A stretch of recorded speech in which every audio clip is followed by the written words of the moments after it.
Hi, my name is Steve Powell. I'm a retired techie living in Portland, Oregon.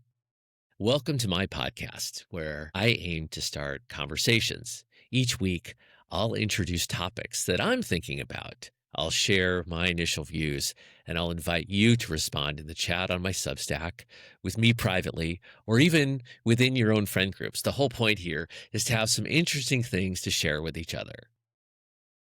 Today, I'll be introducing a wider range of topics that span areas that I've written about before. I'll start with a bit of personal reflection, then I'll get into the topics. I'll talk about finance, a little bit on technology, a little bit on business, and then I'll switch to some more personal topics with health, politics, and some experiences here in the Pacific Northwest, or the PNW. So let's go ahead and get started. I'll start with a reflection on why I started this podcast. For those of you who have been following along, I have been doing a blog on Substack for about a year now, and I've really enjoyed the process of collecting my thoughts and putting them into words. However, two things got me to reconsider how I was approaching the Substack. The first was really associated with previous writing changing. And I guess maybe I'll blame high school. My 40-year high school reunion is actually coming up next month, so this is top of mind. And I think that what I was doing is I was spending too much time worried about essay mechanics, about topic sentences, about supporting points, about grammar, about copy editing, and I wasn't really spending enough of my energy on the ideas themselves. And moreover, I was finding that I was leaving a lot of ideas on the cutting room floor just because they made the writing mechanics too hard. And so I was beginning to find that the actual posts were not conversational, and I was starting to get feedback to that end. The second major factor was AI, artificial intelligence. In one of my posts, I actually, on the recommendation of a friend, had Claude rewrite one of my blog posts. And objectively, Claude did a better job at writing the post than I did on my own. The problem for me is that the post no longer sounded like me. I think that when I surveyed my readers, most people couldn't actually tell that the resultant text was generated by AI. And in fact, most actually indicated they preferred to read the AI generated text than what I did on my own. In the end, I don't think I felt very good, passing off the AI work as my own. And so I decided to keep just writing my own posts to keep the voice authentic. What this post really is, or I should say what this podcast really is my attempt to keep all the content in my voice, but then let AI generate the episode summaries that it gets sent out via email for people to scan. And hopefully what this does is provide the best of both worlds, that I can put my content out there pure without AI, but that people who want to read and scan AI summaries can do so knowing full well that those summaries were generated by AI. And so hopefully what I can do is get my stories out there and not worry about, writing mechanics or feel constrained in my storytelling. So I'd be interested in what you think. Is this podcast an easier thing for you to digest? So now let's go to the first topic here, which is finance. And it's probably a little weird to be talking about this topic as a financial topic, but I have some good news to share, and that is that our older daughter is getting married. Yay. We are super excited. We actually love her partner. It was interesting, though, that, finances came up when we started talking about wedding planning. And we realized that there was a little bit of discomfort in talking about this. And it was really the framing that we were finding ourselves in the position where our daughter was feeling the need to make asks for consideration. And so what my wife, Marcia, and I decided to do is to flip the script on this whole wedding planning. And instead of actually funding a wedding, what we decided to do is to start start your life fund. And so basically, rather than funding a wedding, we just said, hey, here's a fixed amount of money to be given over a certain number of years, and you can use that to fund your wedding, to fund your engagement parties, to do anything to begin your life, whether it's start a business or go on vacation, go do experiences, whatever. And the point there was to give them agency over how they wanted to allocate the money that was actually going to be spent on them. And, what's cool is that our daughter has been thinking about all of this very responsibly and appreciates the agency that she has to make these decisions. And at a personal level, I really like the creativity that has been applied to the solution that they're working on right now. And rather than going and hosting a big fancy wedding with, everybody invited, what they actually decided to do was a smaller wedding with immediate family and then doing some really nice parties focused on different audiences in different geographies, whether that be the friends of hers and her partners throughout the world, whether it be, our families, whether it be her partner's family. And what they'll do is they'll cater those events to the specific audience so they can really spend time with those people. And at the same time, what they're aiming to do is to leave some money on the table to start their married lives together more comfortably. I think it's pretty cool.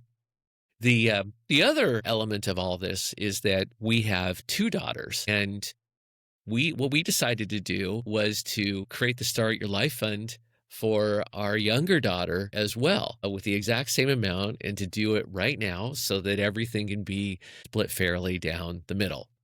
So I'd be interested to see if anybody else had come up with a different kind of solution. I'd love to hear your thoughts. So let's shift gears to tech. Right now, we're at the end of August, and the Apple event is coming in September. Personally, around this event, I'm a bit ambivalent. First, I believe Apple makes quality products. I buy them. But I also feel like Apple has gotten to the point where they are just good products, but not exciting products. After all, I have an M4 Mac. It's good, but truthfully, it didn't enable me to do anything different than my M1 Mac. And in fact, the only reason that I actually upgraded my Mac was that my SSD was hitting the end of life. So I got $305 of buyback value on what was originally an $849 purchase. So economically, it was a good deal. So I went for it.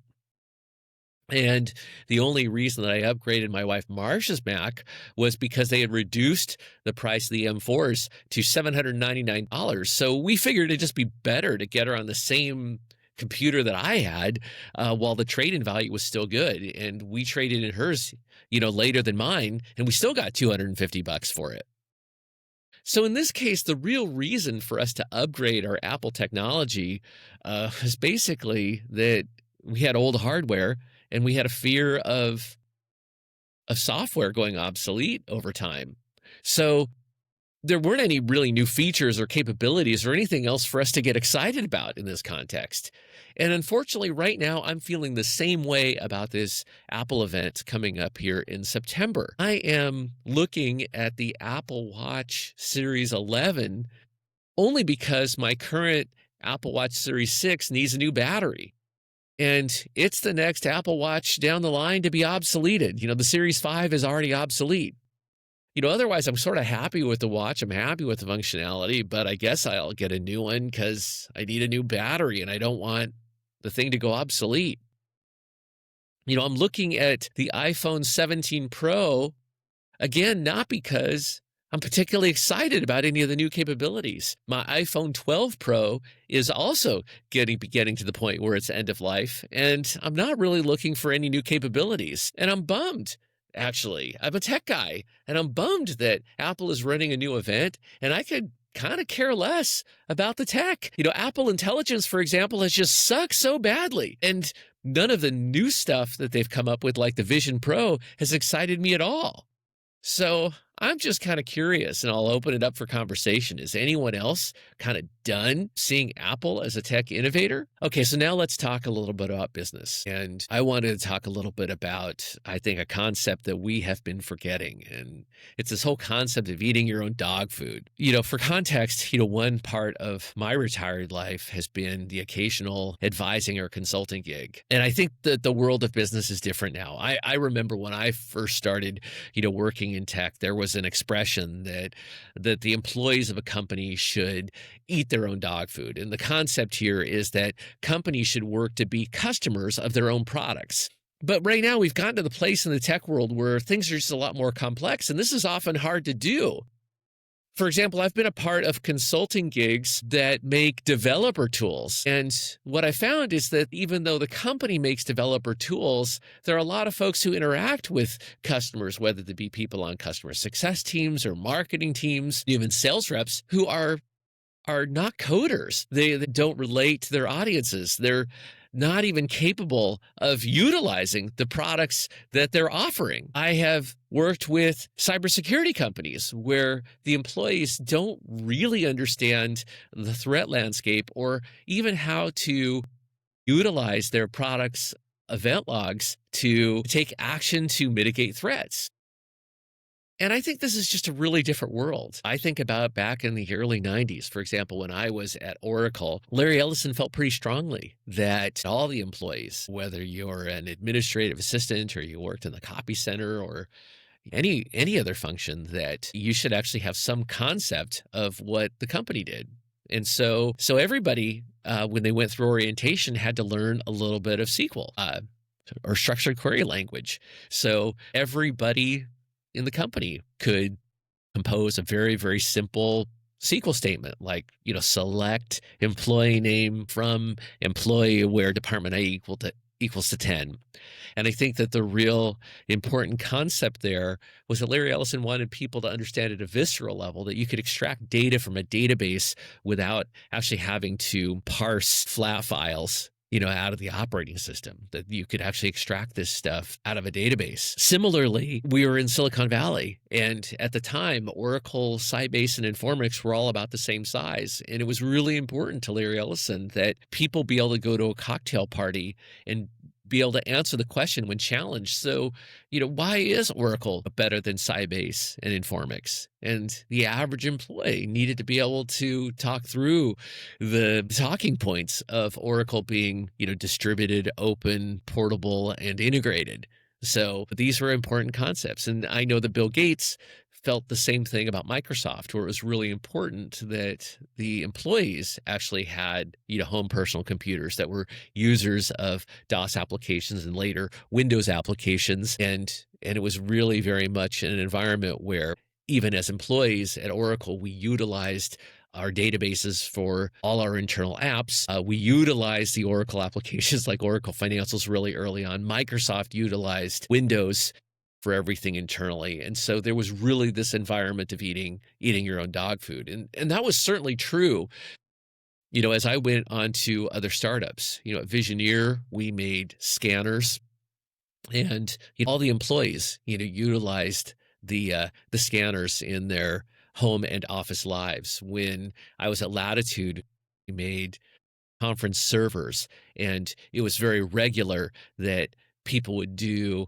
multi-way conference calls with family members. And even when I was at Barracuda Networks, we utilized all of our internal products, not just for spam filtering, but we protected our web browser access. We provided remote access with our SSL VPNs. I mean, everything that employees could do happened through the Barracuda products. And so not only did people have to understand the marketing messages associated with the company, but they could all tell personal stories about how Barracuda products impacted their lives. And I think that these are basic success patterns that we're starting to lose in the modern era as products get more complex. I'm kind of curious, and I'd love to hear in the discussions, are you in a position, if you're still in the workforce, where you are eating your own company's dog food? I'd love to hear the comments. So now let's get to a personal topic, and that's one of health. And it could be age, but one of the things that I've been seeing is that I've been getting a lot more tired recently. And I have actually been wondering if I have just been hosing myself since we got our cool, bougie espresso machine. This machine makes great coffee, but it also makes it really easy to start the morning with really strong coffee. And I've been reading a little bit about this. The first is that as we age, we are actually supposed to start the morning with water first because it turns out that we dehydrate ourselves overnight. This seems logical to me. The other wrinkle that I've been reading about is really about our circadian rhythms and the hormonal effects that our body's hormones automatically ramp us up, in the morning when we get up. And the thought here is that we should actually let our hormones ramp us up before we have our coffee so that the coffee can work even better. For those of you who follow Huberman Lab, Andrew Huberman is a Stanford professor. He recommends waiting for the morning coffee until 90 minutes after you get up. And it's interesting that other folks have piled on top of that, where they really talk through that there's a lifestyle component to waiting 90 minutes before your coffee, because it actually gives the time in the day for other morning rituals. And so whether you're stretching, whether you're walking, or whether you're doing other kinds of exercise, the concept is that these small decisions that you make at the beginning of the day, every day, without thinking about it, are really the key to a longer life. And this also seems super logical to me. And so I just wanted to throw out there and ask the question here: do you wait before you have your morning coffee, or do you just do the coffee first thing in the morning? Now let's shift gears to politics. And those of you who have followed my Substack know that I'm happy to get super deep into the different political issues and happenings within the political environment. But I think that what's happening here in South Park is a very historic event, and it's a different kind of comic relief than what we've been managing in this environment so far. What South Park is doing is not really like what Stephen Colbert or Seth Meyers or even, Jon Stewart in his return to the Daily Show have done. And in fact, what South Park has done has been so different that Marcia and I actually started up a Paramount Plus subscription. We have invited people over just to actually watch the South Park episodes. And the long history of their jokes is actually really important. No one has actually been safe. And in these episodes of South Park, they have been very direct in hitting on some very timely and relevant issues. And for example, what's happening with the Corporation for Public Broadcasting and NPR, what was happening with the whole suit against Paramount and CBS. Certainly what's happening in the debate podcasting with, Charlie Kirk, certainly what's been going on with ICE. Also the bribery and the corruption in the Trump administration, what's been going on with the Epstein files, and more. South Park has been very, very focused on the humor, and it's been very, very topical. I know that a lot of people have been watching clips on the various news shows, but I think it's worth watching these episodes in their entirety. Marcia and I both found that it was worth giving our money to support it. And the other thing that's interesting to me is that I've been personally going back and watching some of the older pieces to see how all these storylines have fit together over history. It was just very interesting to see how the characters of Satan and Saddam Hussein relate to what's happening with Satan and Trump. It's really interesting to see how South Park had actually utilized one of the main characters to mock Donald Trump in his first term. And in the second term, where they actually chose to handle Trump very differently. And it's very interesting. This is definitely not a mindless cartoon. And so, one of the things that I would really encourage anyone to do is to chime in. I'm interested. Are you subscribers today? And if not, why not? What I'd like to close with is some reflections here on the Pacific Northwest experience. I mean, obviously, there's a news item here in a Portland suburb, actually up in Ridgefield, Washington, which is just north of Vancouver. An In-N-Out Burger just opened up. Personally, I'm a bit unexcited about In-N-Out. I like the product just fine. But what I really appreciate are the food events that are done here in Portland. And we just got off of Burger Week. And that's a fun part of Portland life. I love burgers. One of my favorite quotes was from Bill Gates. They did a flash round in one of his interviews, and they asked him his favorite food. And he immediately blurted out, burgers. And then he had to backpedal. He said, well, okay, burgers are my favorite food, but I recognize that beef is not environmentally friendly. And as a result, I am working to reduce my consumption of burgers. So there you go. Bill correcting himself in real time. I think I feel the same way. I think the burgers are great. I love them. I think that the events like Burger Week are also a fun reason to get friends together. During Burger Week, I had, I think, a record of 5 hamburgers all in 1 week, or 5 different burgers in 1 week. And lots of places actually ran the Burger Week special, which was a specialty burger for $10. Obviously, we went to a burger joint. Killer Burger had a phenomenal burger. We went to a brewery, Breakside Brewery, had a great burger alongside having great beer. We went to a couple of hotel bars, both Bacchus Bar, which is part of the Hotel Vintage, which is a Kimpton property here. And we also went to Taylor Street Tavern, which is in the Paramount Hotel. Even went to a dive bar close to my neighborhood called Paymaster Lounge. And all of these burgers were good. What I would recommend is that you go to Bacchus Bar for the fries. I would go to Breakside for the beers. Probably the only thing that I would recommend doing is passing on Taylor Street Tavern. Their burger was a great concept. It was a chorizo burger where there was 1 patty of chorizo and 1 patty of ground beef. And it was a cool concept, probably a little heavy. And I had a similarly weird experience with Taylor Street Tavern during Portland's Pizza Week. And so I'm at the place where I think I'm going to skip out on Taylor Street Tavern during the next special events. What was nice is that all the burger places were walking distance from me. Of course, not all the burger places were walking distance. There were 105 places that participated in Burger Week. But what I would definitely recommend is that if you're ever in Portland in the summer, watch the calendar and look for Burger Week. It's a great event. And one of the things that I'd love for you to leave in the comments is to let me know if you have a favorite burger in your hometown. We certainly have them here. So that's it for this week. Hopefully you got a sense for the kinds of things that a retired person like me thinks about at this phase of life. And hopefully I've helped you start some conversations, perhaps something that you might apply into your own life. Again, please leave me comments in the chat section of the Substack or DM me. And if you're watching this via your favorite podcast channel or via YouTube, please hit subscribe. And I'll see you next time. Thanks so much.